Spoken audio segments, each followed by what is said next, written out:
یہی وجہ ہے کہ وہ قرآن سیکھنے کی مہم نہیں چلائیں گے، وہ حدیث سیکھنے کی مہم نہیں چلائیں گے، وہ ہر علاقے میں مدارس اور مکاتب کھول کر لوگوں کو عربی پڑھانے کی مہم نہیں چلائیں گے۔ ظاہر سی بات ہے، جب تک وہ عربی نہیں پڑھیں گے تو عربی سمجھیں گے کیسے؟ لیکن ان تمام مہم کو پس پش ڈال کر وہ ڈائریکٹ مہم چلائیں کہ قرآن حدیث پر عمل کریں۔ اس کا مطلب کیا ہوا؟ اس کا مطلب یہ ہوا کہ امام ابو حنیفہ، امام شافعی، امام مالک، امام احمد بن حنبل نے جو تحقیقات پیش کی ہیں وہ قرآن و حدیث نہیں ہے۔ آج ہم جو تحقیق پیش کر رہے ہیں قرآن و حدیث کی، وہی قرآن و حدیث ہے۔ یہ سراسر دھوکہ ہے۔ یہ کتنی تو اہل حدیث دعوت نہیں دیتے ہیں؟ دیتے ہیں، اسی لیے بڑھ رہے ہیں۔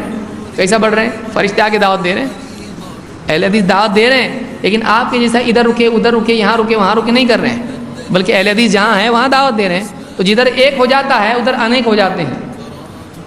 ایک بھی اہل حدیث کہیں ہو جائے وہ واپس تو پارٹی بدلتا نہیں۔ آج کل یہ پالیسی ہے، دیکھتے ہیں لوگ یہ اہل حدیث ہوگا اس کے پاس مت جاؤ، اس کو سلام بھی مت کرو۔ کیوں؟ سلام سے ہوگا کلام، کلام سے پھر وہ ادھر کرے گا سلام، وہ واپس ہی نہیں آتا۔ تو اس کو سمجھانے بھی مت جاؤ، اس کو بچانے گئے تو وہ لے کے ڈوبتا ہے۔ اب وہ نہیں سمجھتے کہ یہ ہدایت کے سمندر میں غوطہ لگاتا ہے، وہ نہیں سمجھتے، وہ سمجھتے کہ ڈوبا ہے۔ اہل حدیث کی تعداد ہمارے شہر میں بڑھ رہی ہے، اس کی کیا وجہ ہے؟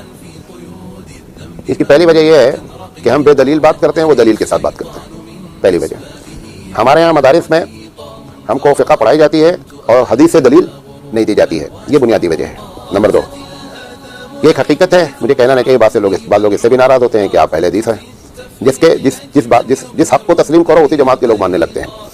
اور ہزار مرتبہ میں نے دیوبندیت اور حنفیت کو حق بات کہا ہے تو اس کو لوگ ماننے کے لیے تیار نہیں کہ پکا دیوبندی حنفی ہے۔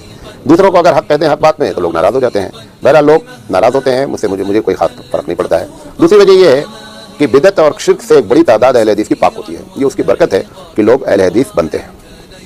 تیسری وجہ یہ ہے کہ جو تبلیغی جماعت ہماری محنت کرتی ہے اور مسجد تک لوگوں کو لے جاتی ہے، مسجد کے بعد ان کے پاس سلیبس نہیں ہے کہ اب اس کے بعد ان کو کیا کرنا ہے، لہذا وہ جو خراب بندے ہوتے ہیں وہ نیک بندے مسجد کے دروازے تک پہنچتے ہیں تو اہل حدیث حضرات ان کے سامنے دلائل سے بات کرتے ہیں تو وہ مکھن لے کے چلے جاتے ہیں اور چھاچھے لوگ پیتے رہتے ہیں۔